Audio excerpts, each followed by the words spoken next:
Hey friends, it's Chef Rama here. Welcome. And we're using the PowerXL air fryer Vortex.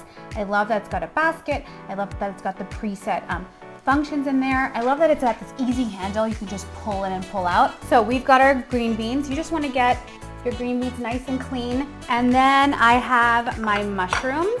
Okay, so what we're gonna do to our mushrooms is we're just gonna cut them in four. I'm gonna take my shallot and I'm just going to slice it up. So this is gonna be my crispy onion.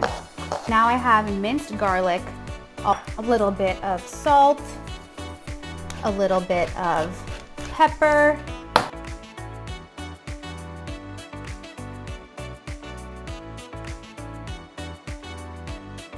here they are, and we're not done. We're gonna add some sliced almonds right on top of this and some chopped up parsley.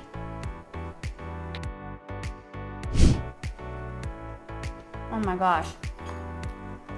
Those green beans are crunchy and they're perfectly cooked. We have some really fun recipes coming up, so you don't wanna miss them, okay? See you soon, bye.